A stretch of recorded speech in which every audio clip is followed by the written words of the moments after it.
Morning.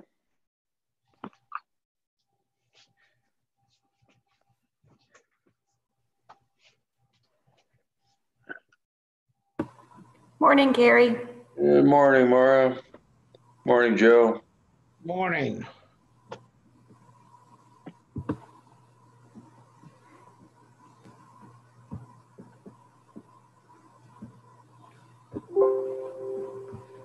Everybody well? Absolutely. Good.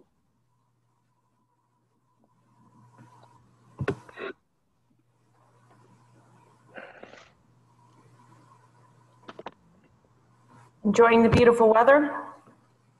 So far, yeah, I can do it out the heat and the rain.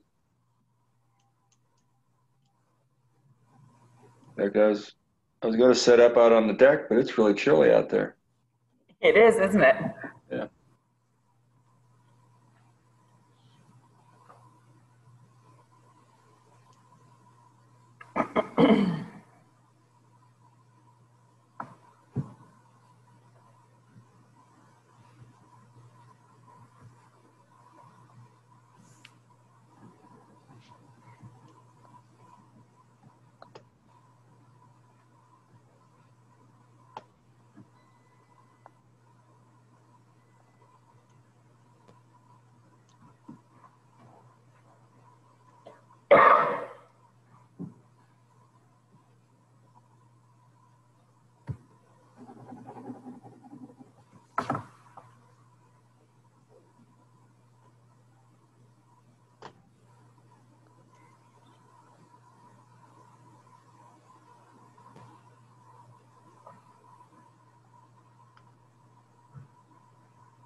Morning, Fran.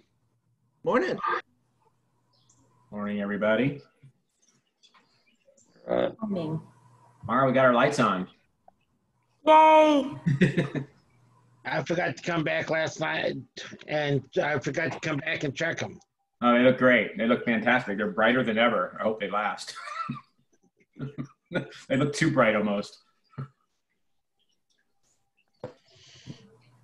There was a picture that, I don't know if it's Olive and Oak or Clover and the Bee, but they took a picture and they made of the food. It was at night, but they made sure that the building across the street, the bank building, was in the picture so you could see the lights on the bank building in the back. It was really cool looking.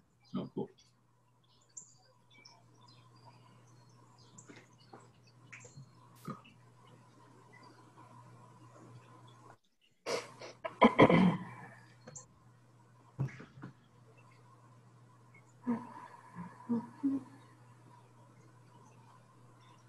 Come on, Tim, pop in there. I guess we still have a couple minutes. Hey, Bill.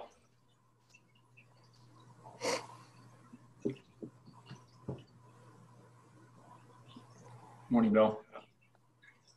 Bye, Bill.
So Ron, how many days is it to get a bike from you if you wanted to buy one?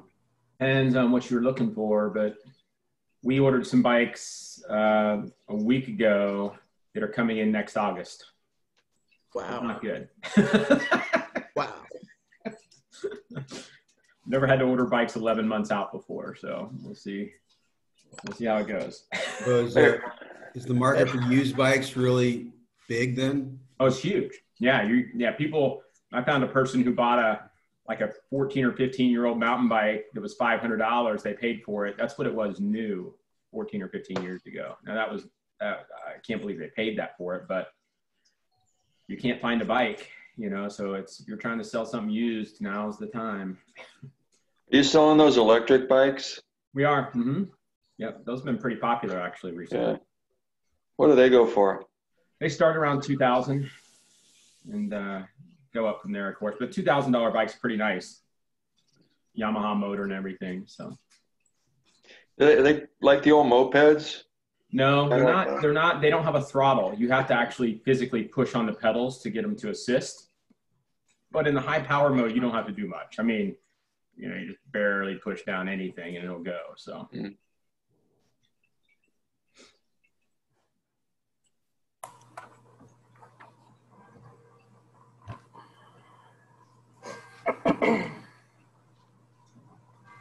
Did you guys notice the lights on our building? I haven't noticed if they're on. I noticed them last night, Bill. I was commenting tomorrow right before you got there. They looked fantastic last night. Yeah. I walked out and I was like, oh my God, there they are. Right. And they looked awesome. So that was great. Thank you. It was, they're brighter than ever. So it's it really, you don't realize how much you miss them until you see them and you're like, wow, those are a lot better. That's good. Okay, it's like Tim and Mark and Margaret are here kind of, but they're not on the screen. So we can go ahead and start the meeting. We have a quorum, correct? Yes. Okay. Approval of the August minutes. I'll move for their approval. I'll second. All in favor? Aye. Aye. No opposed. Okay, good. No visitors, Mara? No visitors. Okay. I was hoping Mark would get here. He probably wants to be in on this old Webster activities update.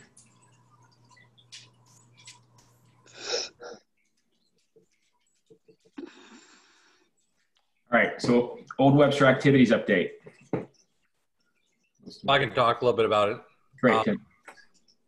We're very concerned about making our Walktober Fest an event.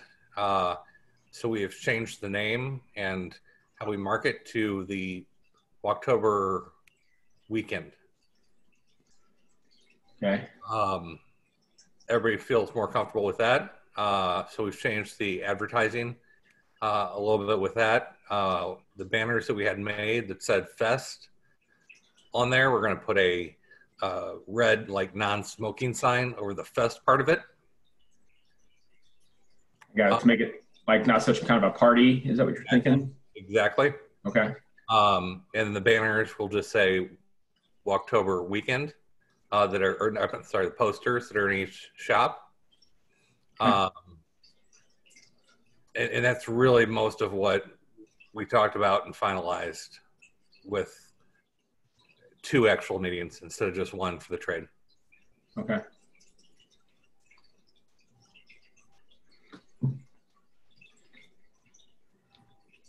Anybody have any comments on that at all? I guess it doesn't matter, and that's what you guys decided, and I think that's great. I do think you don't want to make it a festival like some of the other things that have gotten bad publicity recently.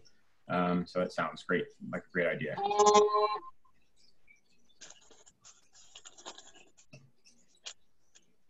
And Tim, the event is on October the...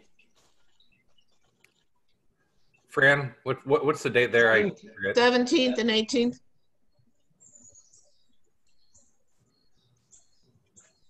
During the day. Like 10 to 4, right? 10 to 5 on Saturday and noon till 4 on Sunday. And as of yesterday, we were up to 24 businesses have committed to participate. A nice breakdown: 2 services, 2 arts, 8 dining, and 12 retail. You have me down for that? Probably not. I don't yet, not officially. Put me down officially. All right. And Fran, if weather depending, we may open up on the sidewalk as well. Okay.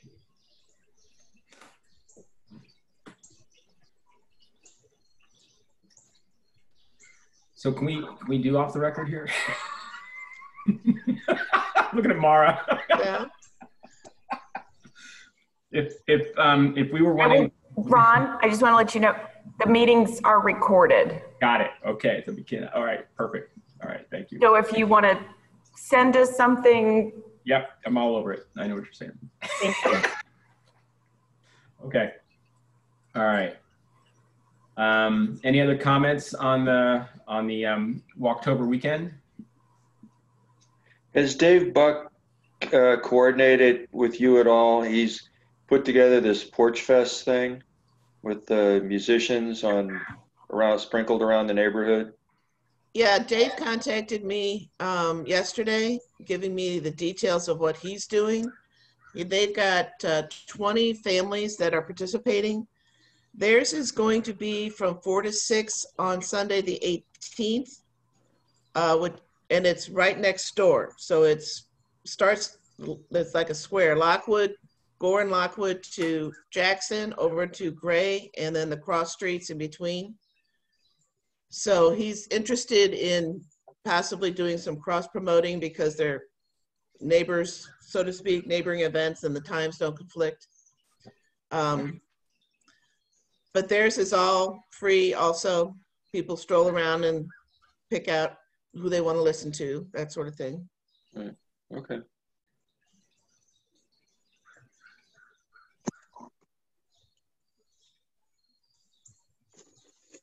Anybody have any comments on Dave's proposal to join a little bit of marketing? I mean, it doesn't conflict with anything that we're doing necessarily. It just kind of tags on at the end on a Sunday. The only potential conflict that I could see is from a whether or not you choose to market something like that, is our intent was hopefully people would stay for eating dinner and stuff after the event. Good point. And so you're marketing something that would take them away from that. They could potentially come back, but it's just something to think about. Mm-hmm. I also, Marketing does talk about dining after you listen, if I remember correctly from the email that he just sent out. Is encouraging people because they're right close by that they would go eat in Old Webster. And eating dinner at 4 on a Sunday. I mean, people eat dinner earlier on Sundays, but it's not generally 4, you know, so. I think his event goes, what, 4 to 6? Correct. I also don't think we should be, again, we've worked hard to make this not a non-event. Adding more things onto things, I don't really like, because now you're making a day of it, an event. You know, I mean, they can have their thing. I'm all supportive of that, but I don't think we need to join them. They don't pay dues. They're not part of what we do. We're the trade to make money for the businesses and put things together. This is a free thing to take people out of our thing, not just eating, but everything.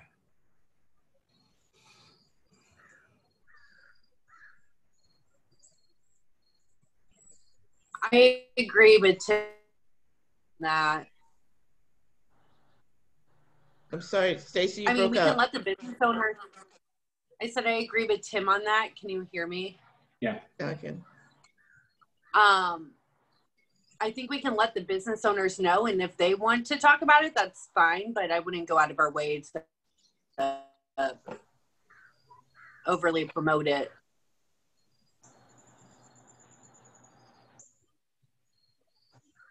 Okay, well, that's in reality, it's not this board's decision, really. I guess it's really between Trade and Dave, kind of, correct? I would say. Everyone in agreement with that? Yes. So those are good points from Stacy and Tim. So I think that we should, yeah, I think that's just a trade deal. And people who are involved with putting this on, then they can make that decision. And if Dave wants to put some posters around or something, or wants to have individual businesses promote it, then that should be the way it's done. So those are good points, and I would agree with both of those. So.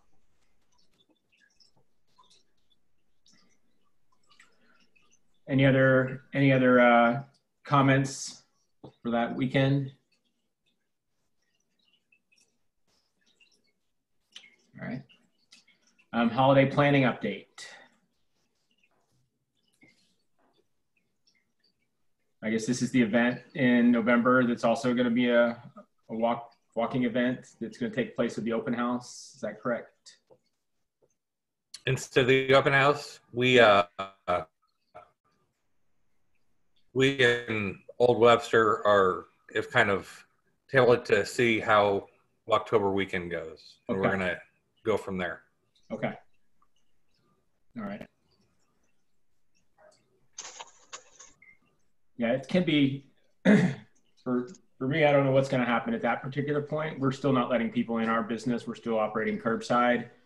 Still have employees who, hold on for 1 second, I apologize.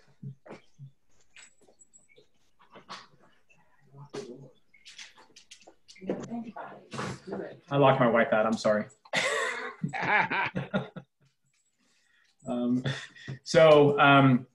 Yeah, so for us, for our business, I still have employees who they don't feel comfortable just letting a whole bunch of people come in to our store. And I'm already down a couple of employees who haven't come back. So we're in a little bit of a pickle on what we're going to do for anything coming this winter. Of course, our winter traffic is nothing like our summer traffic, so it won't be quite as bad. But we definitely, I don't think, could have an indoor Christmas walk or holiday walk. So that sounds like a good plan, Tim, to just hold off and let's see how it goes there and move on. So.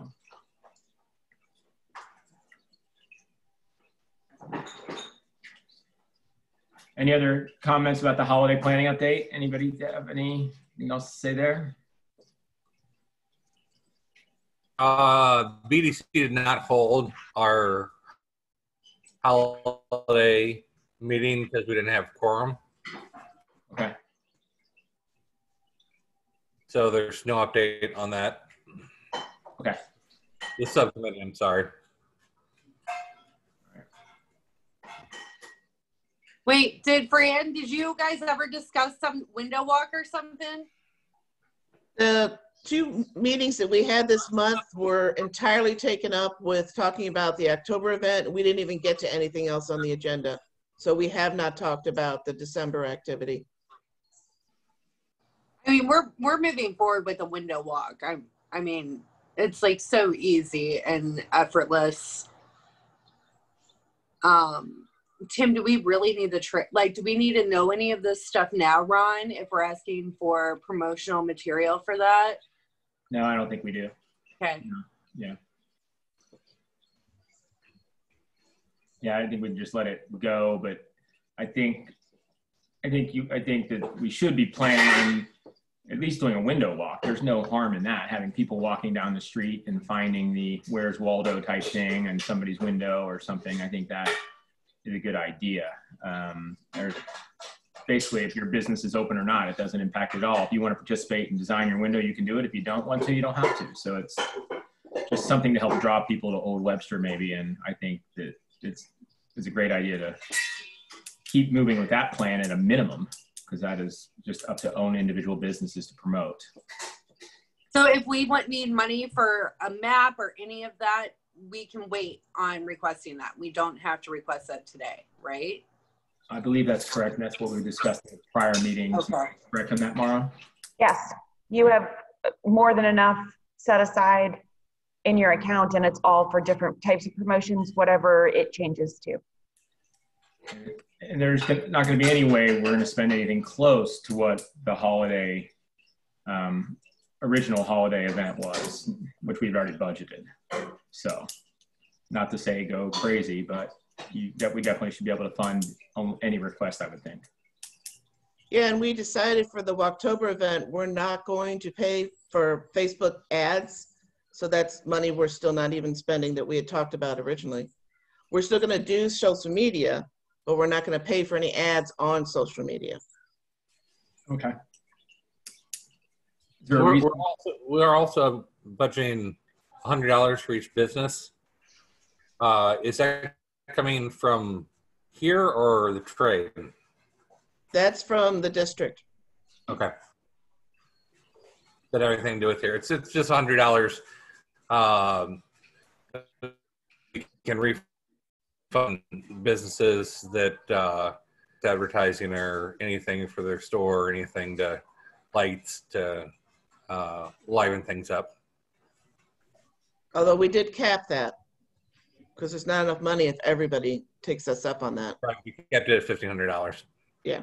But again, that if the money's not coming from here, that doesn't impact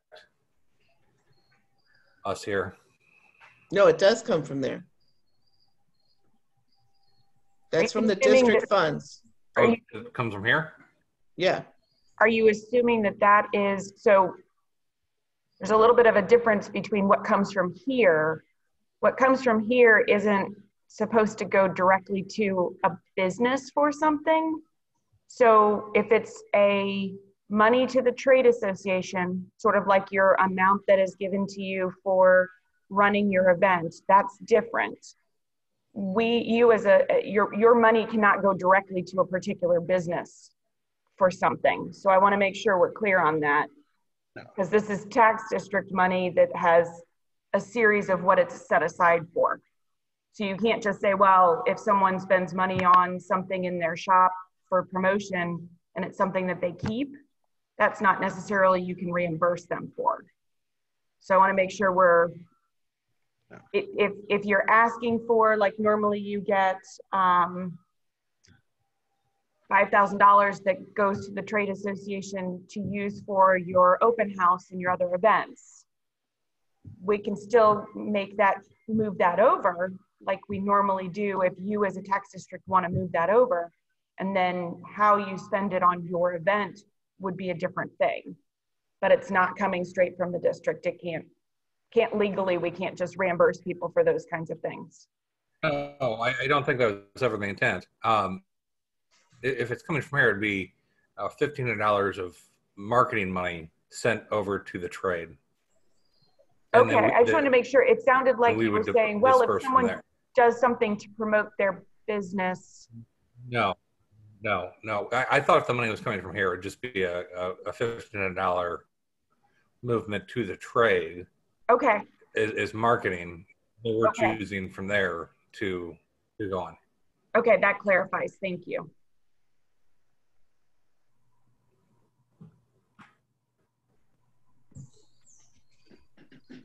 Okay, any other comments about the events? Okay. Kind of hoping Mark would be here for the diversity dialogue. But he's not, so. I'm on here. Yes, sir. Oh, you are there, Mark. Yeah. Okay, gotcha. Sorry, buddy. Okay. Okay. Do you want to? I guess it's a diversity dialogue. We just need to talk about it a little bit more than we did a little bit last meeting.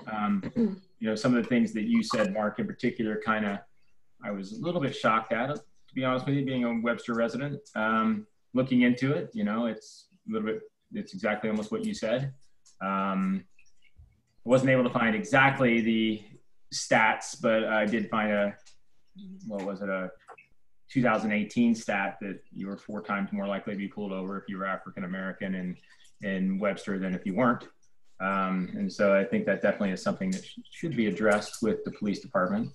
I talked to a couple of my friends who are Black, and some have said that they haven't really they haven't thought that Webster was a place where things would happen if you were Black, get pulled over more, and some have said that it is. So I guess really we almost have to have the police department involved in this dialogue a little bit to make anything better or make any changes. Anyone have any comments on that?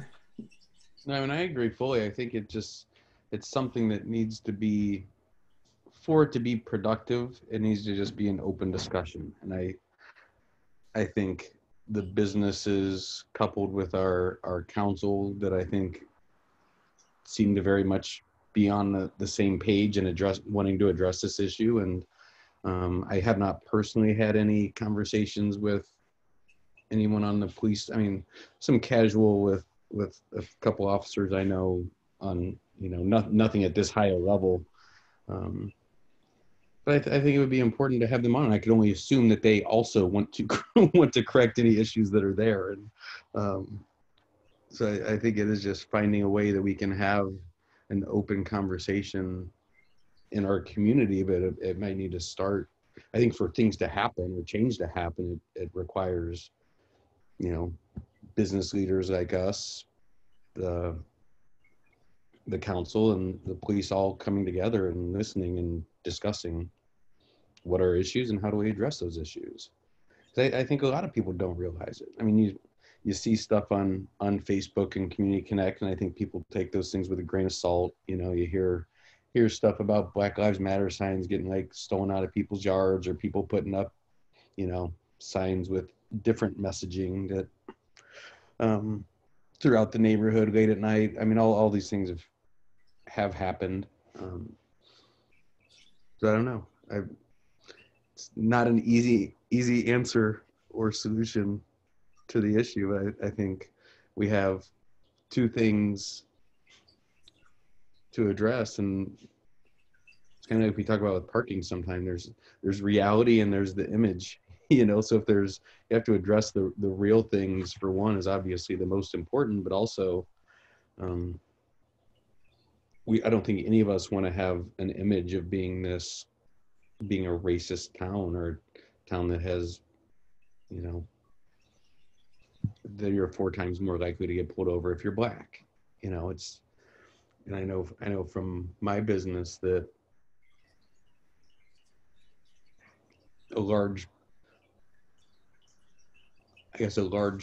portion of our, you know, employee market are people of color, you know, so it impacts our ability to hire if people feel like, no, I don't want to leave work at 1 a.m. in Webster because I'm going to get pulled over once a week, you know, and that's, I can't say that's factual or truth, but I can say I have heard that, you know, from applicants, you know, who have friends that work for us.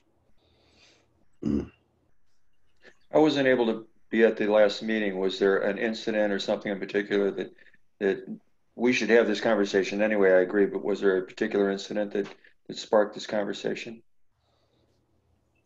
No, I think I brought it up just based on the current climate, you know, and we had a meeting with some members of our staff, set up a diversity board, I guess, and basically just sat down and listened to some things people said, and things like that were things that came up.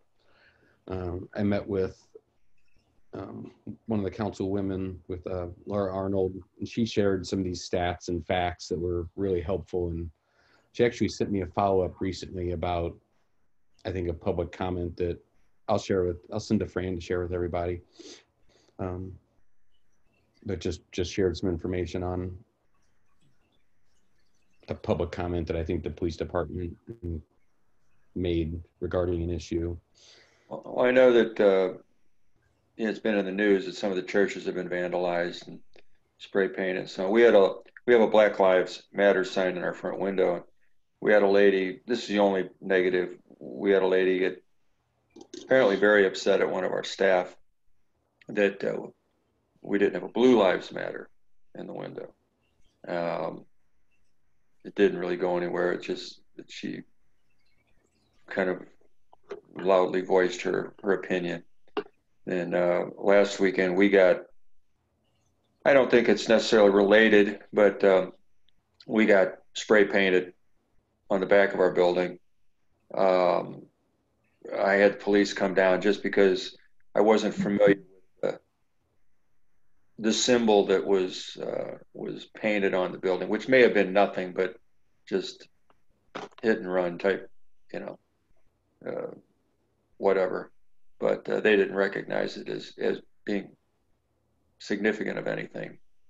But and I agree, it's an important conversation because again, we're city residents, and Webster, I think, from the outside is looked upon as an extremely white area, and not that that's a good or bad thing. It's just a perception, and I guess people bring their own feelings about that, you know.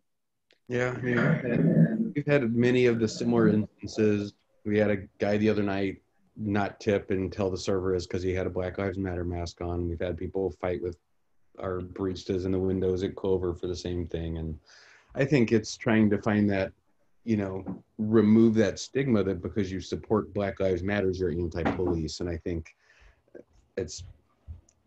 you can clearly support equality, support police, support reform in our police and other systems that could have racist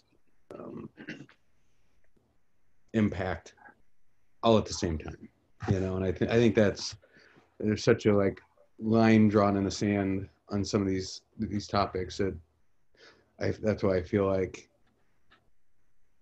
it's important. And we're on the front line with guests, and I've heard that from people in the city say, I already felt uncomfortable coming here, you know, because I'm Black and I'm coming to Webster. And that's, yeah, do I think that might be a little bit of overreaction? I do. You know, I don't think that our community is that. And that's why I think it's so important that we actively take steps to change that image if that image is out there. And just an observation of our clientele, we get, I have to say, for whatever reason, a lot of people of color. Some of that might be proximity to the university. I'm not exactly sure why, but we do see a lot of people of color down at our end. But it's an important conversation to have. Mar, is council having this conversation at all? I would assume somewhat. So for those that don't know, they did create a police community engagement board. I don't even think they've been formed for more than a year. They did at the last city council meeting update the makeup of that board and had a lot of conversations about involving a student member or someone from the school district other than someone up higher up in management of the school district or of that nature. They meet once a month and the meetings are open to the public to listen in on. So they are having that conversation. Does that include members of the queer community, do you know? I don't know. I don't know if they have specifically, I apologize. I know that there's a makeup. I know that they interviewed a very large list of people who were interested in belonging to that particular board. But the council itself is having no conversation about this at all. No, I'm not saying the council's not having any conversation, but they created that board to help have conversations. And I know that they've been attending there's a council liaison to the board, as well as I know other members have been attending. Who is that council liaison? Do you remember? Sorry, since it's not my board, I don't know. I know all 8 of mine. I just forwarded that letter to Fran. Fran, if you wouldn't mind sharing with everybody. It was something they just commented on the graffiti specifically, but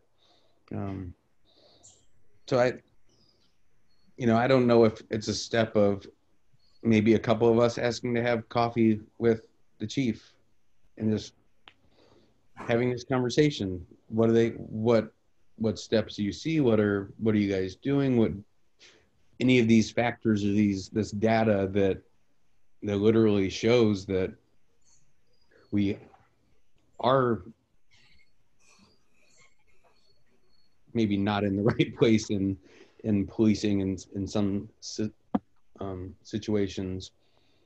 What are the steps? And make sure that he knows that we are, even those businesses with Black Lives Matters signs up in the window are not against the police. We're here to work with them to try to make our community better. And I think maybe that's the best starting point. And I think said she would be happy to help coordinate a meeting. I'd be happy to reach out to the chief personally or to other officers I know and set something up if anyone would be interested in being a part of that conversation. I don't know if a private conversation is the best place to start versus inviting someone to be at one of these meetings. Is any input there, or maybe that's a question from our I'll sit in on that with you, Mark. Awesome. I'm not sure what the best direction is. It probably would be best to talk with the chief and see what he thinks would be the best direction. You all probably remember that when we met in person, they did make sure that our community officer was at the meetings. And obviously with this kind of format, we really haven't, I think, specifically invited anyone to attend. But I think that the chief would be able to tell you what some options could be that would be beneficial for both you all and them. Yeah, I think I don't think inviting him to the Zoom meeting is a good idea. I think these things are pretty awkward. Doesn't really open a good dialogue. Yeah. So more in-face person thing. So, and Mark, I will attend those as well. If you, if anything comes of it, I would like to be involved as well. Perfect.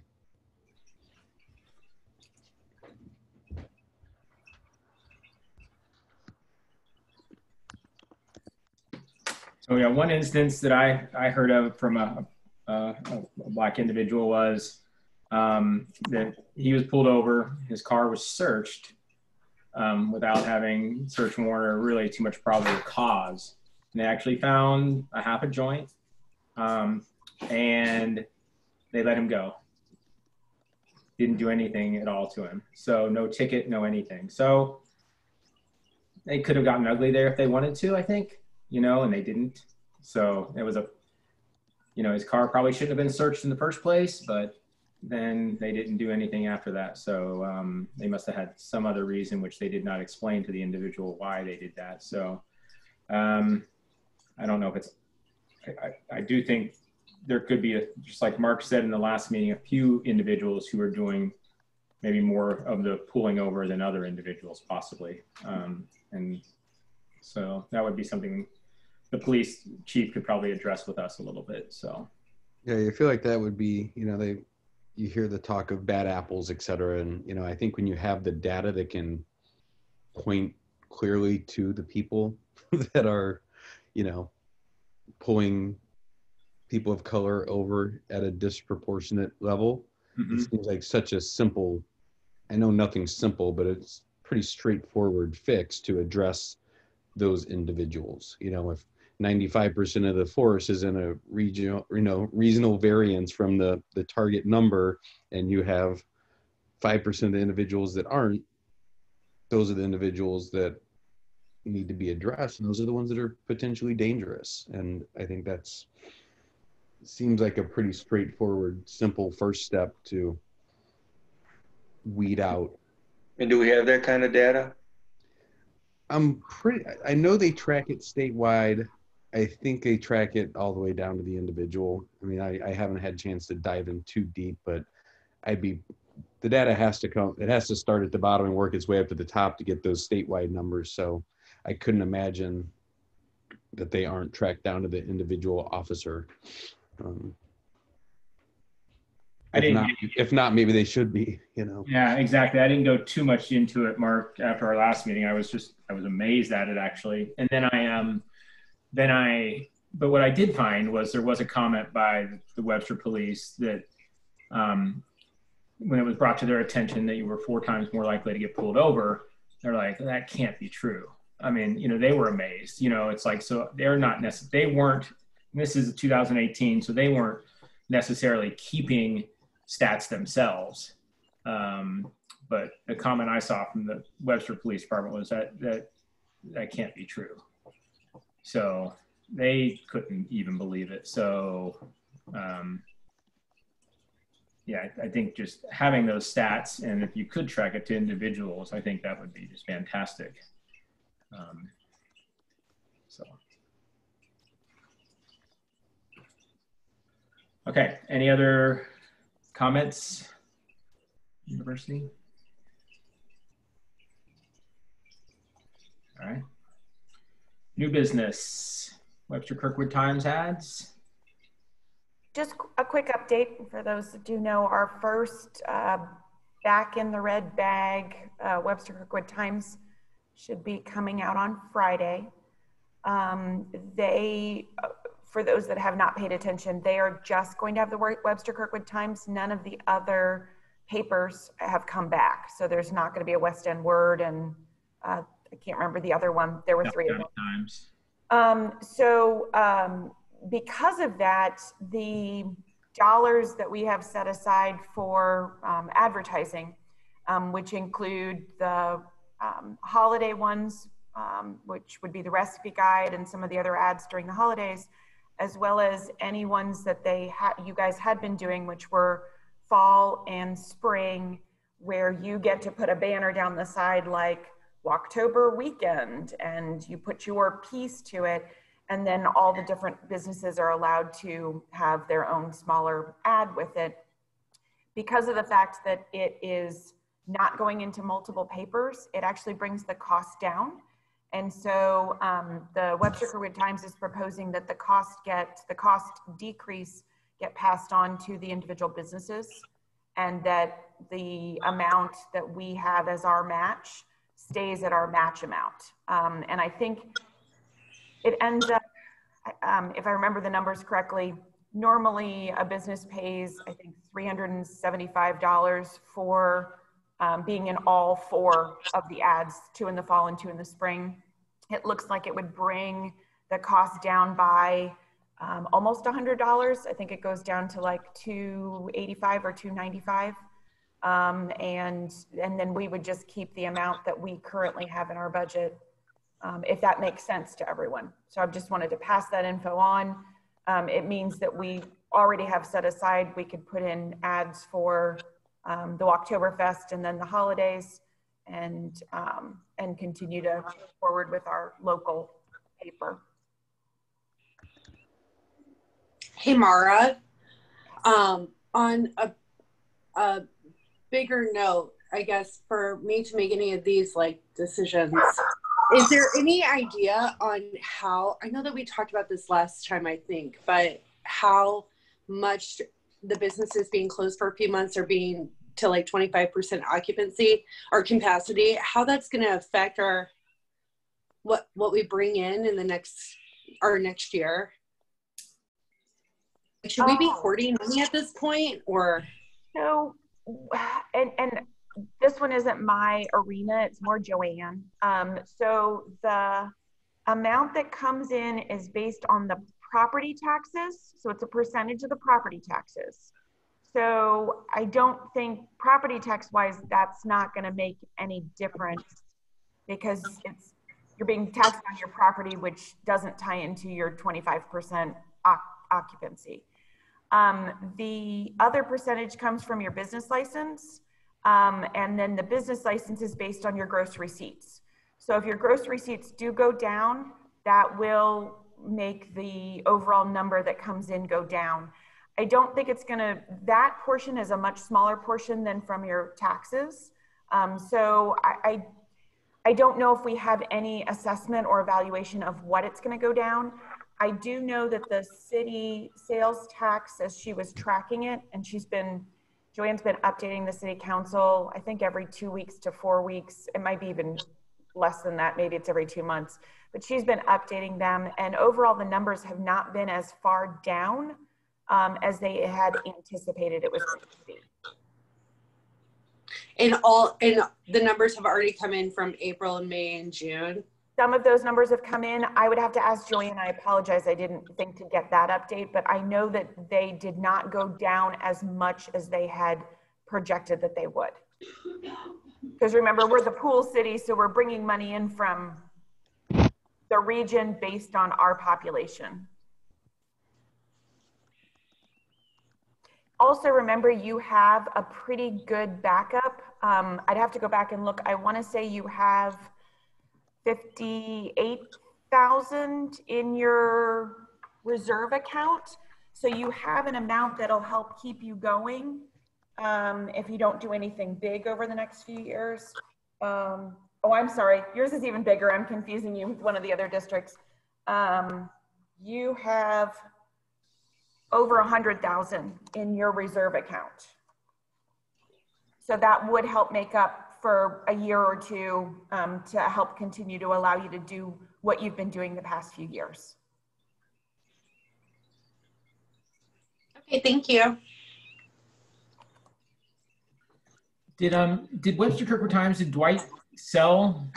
And so I heard. Yes. Okay. So 3 of the employees purchased it. Okay. And they purchased just the Webster Kirkwood Times to keep that running. Okay. So I know we're back doing all of we were having a hard time with our public hearing ads and things like that, because not having a local paper means it's really not getting out to people. Right. So we are back to putting all of our ads in the Webster Kirkwood Times. I know that the BDC is going to look at using them for the holidays for some of their elements like they have in the past. Old Orchard is decided to continue to move forward with everything that they were doing, with the reduced amount going to the businesses versus to the district. So do we need to vote on that, the reduced amount that Webster Kirkwood Times was proposing? You don't have to necessarily do that. It would only be if you wanted to reduce, like if we want to just keep what you already had budgeted, then there's nothing that needs to be done. If you're not comfortable with that and would rather, you know, do something different, let me know. But I was basically saying, hey, if you keep everything in your budget like you have, what it's going to do is it's going to reduce to the businesses themselves, which I think everybody would probably prefer. I'm making assumptions based on what I've heard from businesses. Does anyone have any objections to what the proposal was? And we're not voting on it, but if there's anybody against it, you'd like to speak up? All right, everybody's for it. Okay, so keep moving forward. You were right, Mara. Okay, moving on to city update. So a bunch of different things I want to update on. One, for those who hadn't seen or heard, your fall banners are in the works. I'm anticipating we should get a call any day now that they're being delivered. So as soon as they get delivered, they're going up. That's why you still see 4th of July fireworks. Makes us feel very summer and festive.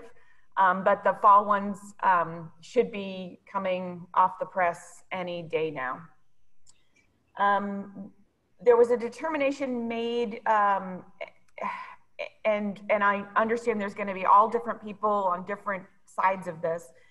We are going to remove the 20-minute parking signs throughout the district as well as throughout Old Orchard also. We're going to try and see how it works to go back to our 2-hour parking. We will work with individual businesses that are still doing curbside if there are some issues related to curbside. But at a certain point, we had we'd done the whole area and blanketed it. Then we'd taken certain streets out that didn't need it anymore. We're going to now take the rest of them down. And then again, if individual businesses call and need one specifically in front of their location, we'll try to figure out how to work it. It's a little difficult because right now it's like a cone. So if it's a cone with a sign on it, someone might move it, someone might run off with it, you know, who knows what's going on. But we're going to try and see how we do with the 2-hour. We know that overall parking in the area has lessened quite a bit because there's a number of people in office who are office users who are no longer parking. I know in Old Orchard, there's a couple parking lots that are just completely empty because everyone in their business is essentially working from home. So we'll see how it all goes. Please tell business owners to get in touch with me if there's a particular location that we need to focus on. But I think a lot of people, the weather's nice, it's not so hot. They don't mind walking, you know, either across the street from another space or down the block. So you'll see it happening probably in the next few days, either late this week or the beginning of next week. We do have a hearing coming up at the City Council on October 6th. The owners of the property that built the Regions Bank and have the building plans in for the second building are asking to make an amendment to their ordinance. And they are asking to add another use, and that other use that they're asking for is coffee shop. They are not allowed at this time to have one because it wasn't approved in their use, and they are asking for a public hearing to add that use. So that'll be October 6th. If anyone, so the packets we put together, we will probably go ahead and make them available on the website the week before. Usually it's like the Thursday before that they're ready. So people can see the staff report and the information on it. The public hearing, we have a format that we've been working on. It's quite difficult for us to do this Zoom. It's really hard to have the type of public hearing we normally have. So typically what we do is we open the hearing, we ask people to, first and foremost, if they already know that they want to speak, we have a new thing on our website where you can sign up to speak so that we can know that you're going to be asking to be brought into the Zoom meeting. They are also going to use the ability that if someone wants to just write something down, you only get 3 minutes to speak anyway. So some people have been sending in their comments and we read them into the record before the council. And then the last option is that people can do that little hands up symbol in the Zoom, and we'll do it in sort of that order. We'll allow people that have signed up to speak first. Then we would read into the record any comments that people have sent in, and then anyone who puts their hand up would be able to then speak for 3 minutes. Once the 3 minutes is up, we turn their microphones off, essentially. We have not tried that yet. The first time we're trying it out is at the next council meeting. So it would be for both this hearing as well as we're doing a continuation on our parking code amendments that are before the city council. We held a hearing at the last meeting and completely kept it open so that people could see the presentation, and then after seeing the presentation would be able to have time to comment at this next meeting. We also have at the Plan Commission, which is the day before that on October 5th, we are opening up a new hearing on residential code amendments, looking at some options that would allow for more smaller affordable housing with the option of maybe being able to do 2-family structures in our A4 zoning, which is our most intense zoning district, as well as making some changes for smaller size lots that right now can have a 2,600 square foot house put on it. We're also, for those that might have seen, there were some comments at the last election regarding political signs. I guess in our codes, it technically says they can't be at polling places. So we are making an amendment that's going to go before the city council before the next election that does allow the signs at a certain distance away from polling places, and then they have to be removed by the next day. So we are working on that to make sure that no one picks up signs and pulls them out or does anything, because technically they're not allowed. So we have that going before the Plan Commission. We also have, for those that know the area in Old Orchard that has Gorilla Street Food, and then Big Sky Cafe, and then the Pacific Place. They are doing a rezoning more to just clean up a whole series of ordinances that they've had over the decades. And they're zoning to a PC planned commercial so that they include their multifamily and their commercial uses and their office uses all into one. They're also going to be on the Plan Commission. So we have a lot of those moving forward. We also have a lot of things going. We're trying to continue to figure out ways to continue to use Zoom as best we can and not have in-person meetings. It's just trying to protect a lot of our staff are going out from house to house doing inspections, and we're still really busy with all of that. So we are continuing to keep active and continuing to move forward. The only other one, which I can't remember if we talked about the last meeting, we do have a new business, at least one. I have a second one I think is turning in their paperwork, going in Old Orchard, Union Studio from the city of St. Louis. They are opening a second location in Webster Groves. They have artists, local artist work, which is not just, it's clothing and jewelry and other items. And then we have a second business that's turning things in that is, shoot, I'm gonna forget the name. It's Dwell and it has products that are refillable so that you can refill your shampoo and your lotions and other things like that in reusable containers. And they're going in also in Old Orchard. So I think that's everybody right now. We have some office users going in, but mainly in second story locations. And I think that covers all my updates. Do you feel like that October 6th meeting, that would be the final vote on that proposal of the amendment for the coffee shop? Do you think that'll all happen in one meeting? No, it will not happen in one meeting. They hold the hearing. If they feel that they needed to, the hearing will be held open.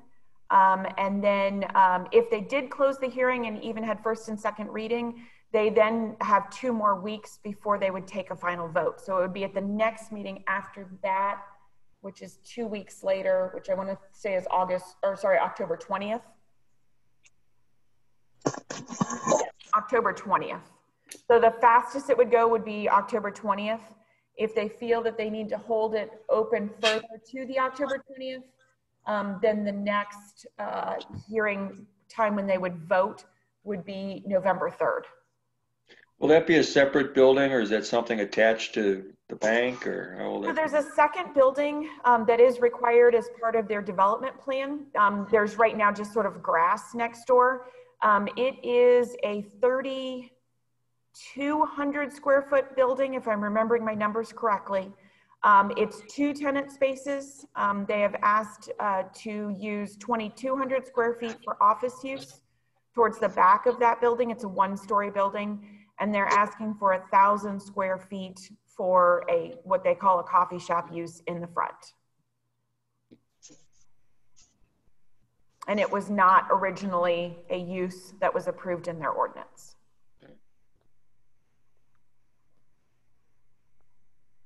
Sorry, Stacy, earlier you unmuted. Did you have a question?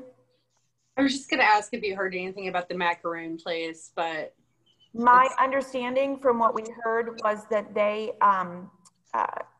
had lost their funding, but have received new funding, but they have not come in for any new inspections or anything else. They do still have open building permits for the construction, but that's the most I have on that one, that they are still intending to go in. Forenza, on the other hand, for those that know, is definitely closing and not going to be reopening. On the Regions Bank, is it possible to ask the owners of the building if they'd be participating in our lighting of the roof, and that we'd pay for the strand and have them put it on maybe by Christmas? Oh, yeah, for the bank, we could do that one. Yeah, you already have money. You're probably talking to the people regularly, so. Well, so there's 2 different elements. I'm talking to the overall developer of the land, who is not Regions. So, but I do have a contact at Regions. So let me talk with Regions Bank. Yes, that's one we could get done. And we would want to do it in the same manner we've done before. It's the 50-50 match. So we just confirm with them. I'd find out how much. Their building isn't very large, so it would probably be something pretty reasonable in terms of the numbers. But you do have set aside your amount for this year for additional building. Yeah, I just felt like that would be an easy step. It's a very easy one because it's just a single owner and it's in the same general area of everything else. So I agree. I'll ask them and see if we can get that on the books. So Mara, is the coffee shop affiliated with Regions, or is it something that the developer is going to put in, or how does that work? The 2 properties are owned by different owners now. So there was an original developer who leases to Regions. Regions doesn't own the land. Then they split the land and a different developer owns the second piece. That second piece is owned by someone who is going to be leasing to 2 tenants. One of the tenants being an office user and one of the tenants being a coffee shop.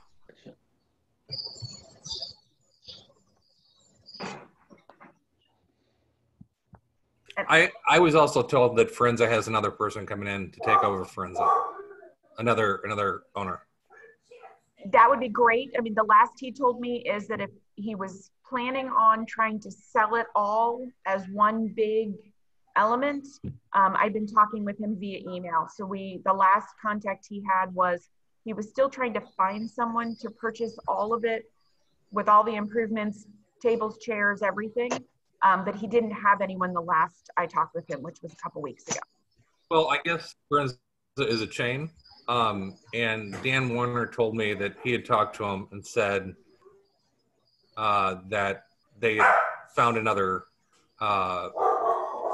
owner of Forenza's wherever else they are, and he has somebody else that's coming in. That's awesome. Thank you. Wait, is Dan Warner the landlord there? I don't I know. thought it was John.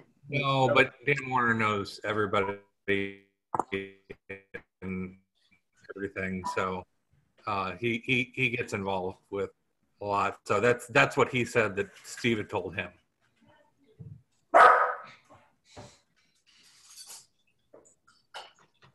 That's more up-to-date information than I got from Steve.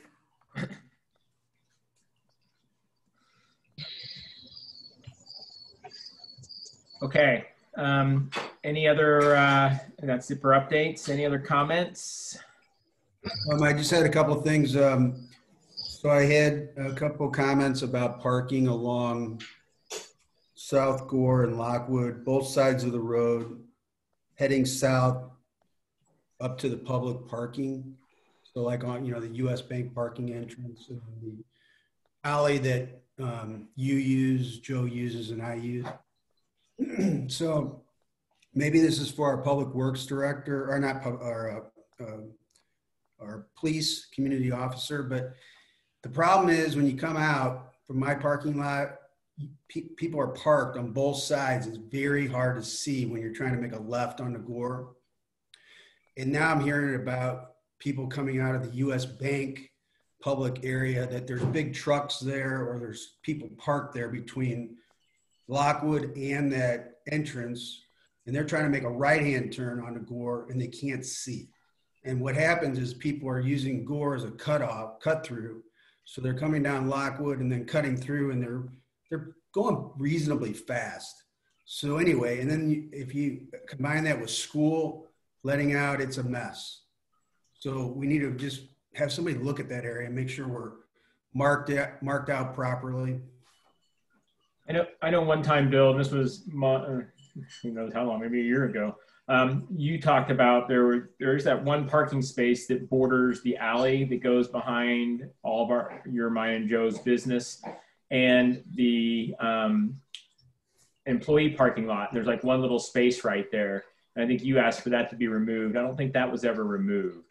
And that is one that is almost, it could be removed, I think. It's just one spot, but it is barely enough room for a car, and it does make it difficult if you're coming in and out of there. The times that I'm coming in and out of there, there's not a problem because it's not during, it's after everyone else has gone home and before a lot of people get there in the morning. So the reason I brought it up is I had somebody bring it up to me. That's definitely a problem. But on the other side of the road, they're trying to make a right-hand turn onto Gore going south, and large vehicles are parked between, Lockwood all the way to, where that entrance and exit is, where it's public parking behind US Bank, behind Olive and Oak, or the old Olive and Oak, Clover and Beet. Mm-hmm. And they're having a hard time too. So I don't think it's properly marked to try to keep people from parking right up against that entrance. I'll send a message to both police and public works. They'll go and check it out and see what they can do in terms of signage and sight distance. Okay. And then I know I brought this up in the past, but I am starting to see the blinking stop signs throughout Webster Groves. And you'll see another one over by the tennis courts. So they are becoming more prevalent, the blinking stop sign that blinks. I do think we need one right in front of US Bank.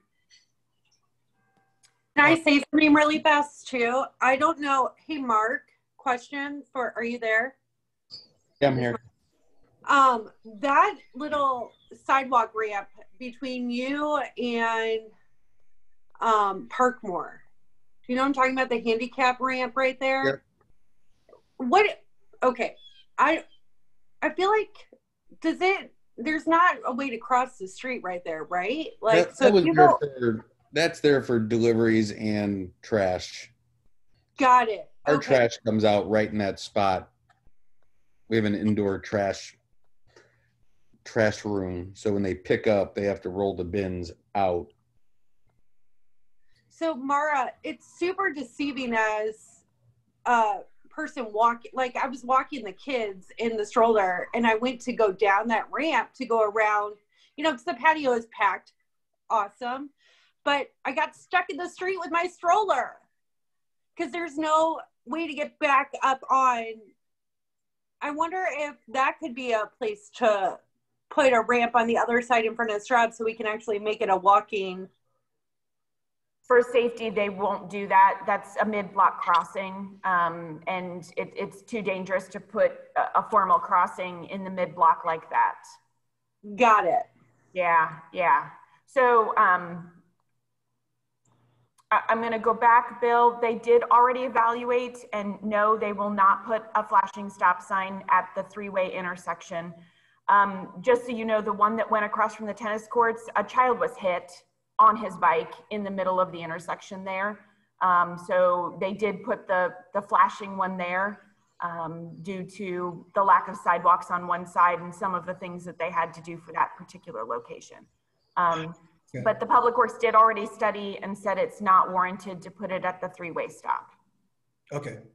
My next thing is, and I walk a lot, ride my bike. So from Lockwood, or from Rock Hill to the Parkmore, there are no trash cans. And you think, well, that's not a very long distance, but there are trash cans on the other side, on the north side of the Lockwood. With so many people, which is wonderful, so many people in the streets and dining out, I do think we need to look at purchasing whatever the quantity is, but we need to look at where our trash cans are, and we need to purchase a few more. Not to narc anybody out, but I may have seen Parkmore move the one across the street, and I know why they did, because it smells like crap and attracts flies when they're relying on their patio for business. So from a restaurant owner standpoint, I agree with you, because I see the same thing in various places where there is trash and it sits there for often as I walk around. But I know from a restaurant standpoint, we don't really want public trash cans on the immediate area by the restaurants, because for those reasons. Right, but there are none down by the Algonquin. I mean, it's, you know, so if you're walking and you have something in your hand and you're trying to get rid of it, you have to cross the road just to go over to the north side to use a trash can. It may be something as simple as taking that one that was in front of Parkmore, they got moved across the street, and then moving it down more towards the Algonquin. I don't know, if we were seeing a problem with trash all over the street, then definitely should add, you know, those things are not so inexpensive. But if there's too many on one side of the street because it's not where they were supposed to be designed or put, we should just look at maybe getting that one moved down back towards the Algonquin, away from the Parkmore and Olive and Oak, so it doesn't attract flies. Yeah, I agree. Probably reevaluate where they are now and then see if we still need to add some. I don't disagree with you at all, Bill. I see the same thing. I definitely think we do need at least two more, because our trash cans, I look, you know, I walk the neighborhood a lot, and they're full all the time. They're always full. They're excessive over by us. I feel like we have 2 Webster trash cans on the sidewalk, and then we have 4 trash cans just for our building. So, and I always see robust, or well, I don't want to call anybody out, but we have restaurants that cover the trash cans with plastic bags. I'm willing to walk around, but I definitely think we need a couple more, and then we need to replace them, and then we need to look at what and how many times they're being emptied, because I do think we're having a larger amount of trash being put in them than normal. So we might need to ask and see if we have to pay for it, we have to pay for it, but we need to get them dumped on a more regular basis or one extra time. So it's once a week now, right, Mara, I would assume? It's with Public Works, so I don't know. I know that we changed the recycling to, you know, it's twice a week. I can't remember if it's once a week or twice a week, but you might be correct that it's once a week. Okay. Yeah. I can check. So it does make sense. There are a lot more people walking than there were a year ago. Yeah. So a couple of things. One, if anyone does move a trash can, we really do need to know, because essentially when it's moved, it's no longer on the route for it to be emptied, which is very problematic because there's a very specific map assigned. And then what I can do is talk with Public Works have them kind of get a sense of where they all are, because we do have a map that shows where all the public ones are that is given to the trash route so that they know which ones to pick up. And then we can kind of see where they are. And then Stacy, if you don't think that there is an issue with moving one of those because you also have the other private ones there, that could be definitely an option, that one of those could move, and maybe the one that had been at the park more could move. But let me get a map together, or print the map out because it's on our GIS system, and talk with Public Works about evaluating the numbers of times it gets picked up, as well as the current locations, and evaluating any that might have been moved. The last thing on trash cans, promise. The one at US Bank, it's in their landscaping, and it's at an angle. It's like this. So it either has to be dug down and then placed level, or move it to a different location. It's right where the bus stop is, which is a perfect location for the trash can, but it's on unlevel ground. So it's like literally leaning like this. I'll put that on the list. So we can put that on the agenda for next month. Maybe everybody, when you're walking around, take a look around, and we'll try to get a better grasp on all. I know that we've talked about this, and I'm not trying to extend this meeting because I know we all have to get going. But question, the trash cans in front of the old Reliable Life building, they overflow on the daily with the Froyo cups.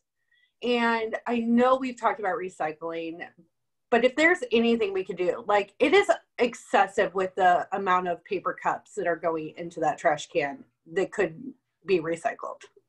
Well, paper cups, they'll have food in them unless somebody rinses them out, and you can't really recycle They paper. can't be recycled. Ugh. One other thing I have is, have we stepped up our cleaning of these sidewalks with whoever does it? And if we haven't, could we possibly do a little bit more coming into these walks so that our sidewalks are, really, really clean? I know the restaurant owners are doing a wonderful job where they are, but we're going to start having leaves and trash that'll be blowing around. I'll talk with the Parks Department about their schedule, and I'll also give them the event date. A couple of things. During the summer, the trash cans are supposed to be emptied twice a week, and during the winter, it's once a week. And then another correction, Bill, you said the Algonquin apartment, those are the Rockford apartments. Rockford. And so correct that from Algonquin to Rockford.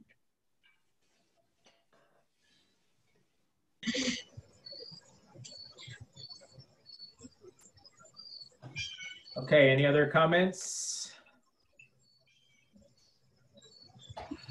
All right, meeting's adjourned. Next meeting is going to be October 27th. See you guys next month, or hopefully before. Come on.